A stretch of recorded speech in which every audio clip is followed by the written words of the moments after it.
So yesterday, the National State Governors Association, which is what it sounds like, an association of state governors, okay?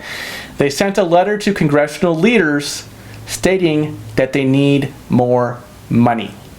They said that due to the stay-at-home orders and the closing of non-essential businesses, national and local economies are in dire straits, resulting in the most dramatic contraction in the U.S. economy since World War II.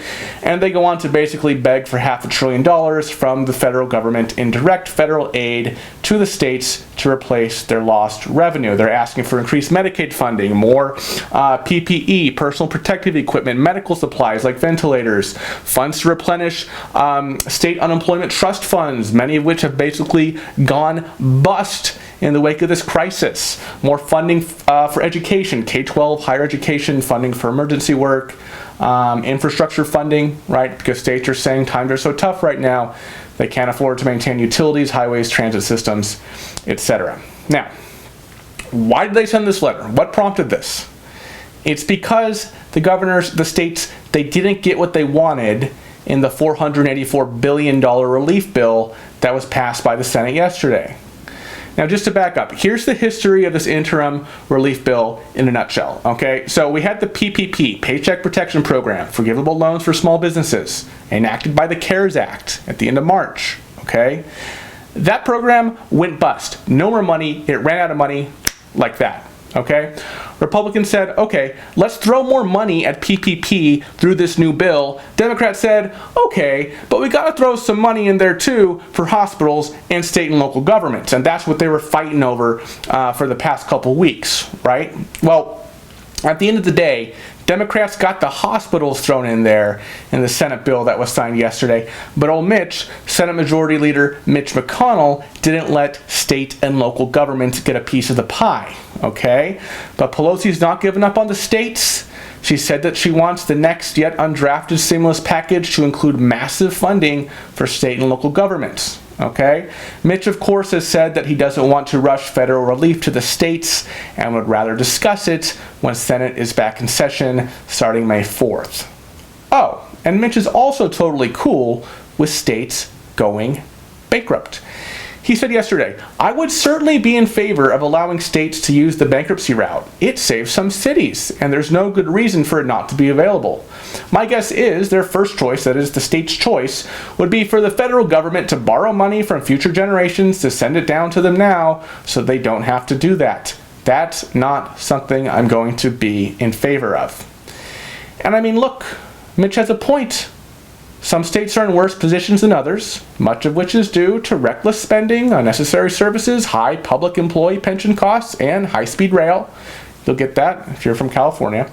So why should the federal government, i.e. we the national taxpayers, on a national level, bail out these stupid, irresponsible, reckless, bloated states? Why not just let the states take responsibility for their sky-high spending and bloat over the years and decades?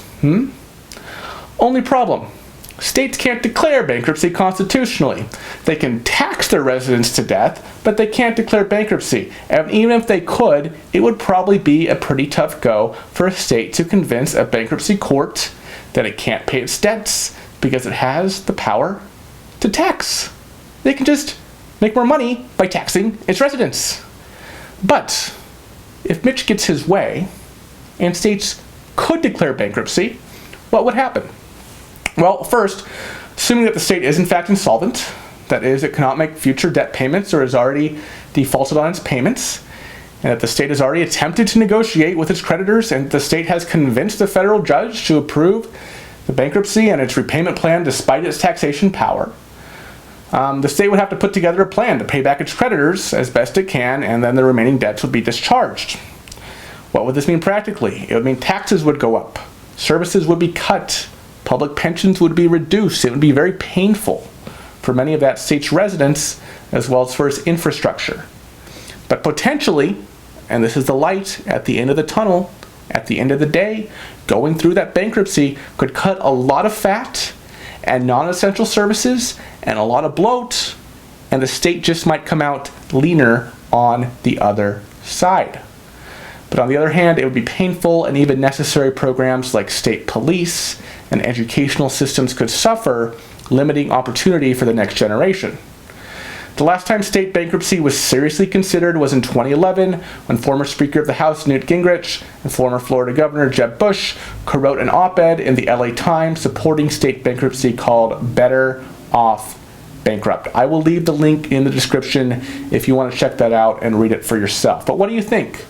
Should the federal government pass a bill to bail out the states who are facing a revenue crunch thanks to coronavirus, as the states have requested, which would mean we and the next generation collectively, as a nation, pay for these states' woes, even though obviously larger states with more bloat, like California where I live, would likely get the lion's share of such a bailout, while residents of more fiscally responsible states would likely get less direct benefit from such a plan? Or, as Mitch says, should we just let the states go bankrupt? They made their bed with their fat pensions and their reckless spending. Let them lie in it. But of course, one could argue that in the current situation with a global pandemic, this really isn't the state's fault any more than it was your fault, maybe, that you got laid off recently due to COVID. And yet you're essentially getting a federal bailout through the extra $600 a week if your state has gotten on board yet. I know there's still a few states that haven't, but hopefully soon. I mean, no one, not you or me or the states we live in, could have predicted this pandemic, right? But I want to know what you think. Should the feds bail out struggling states, or should we let states somehow go bankrupt? Let me know in the comments, and if you missed today's stimulus update, be sure to check it out right over here, and I will see you later.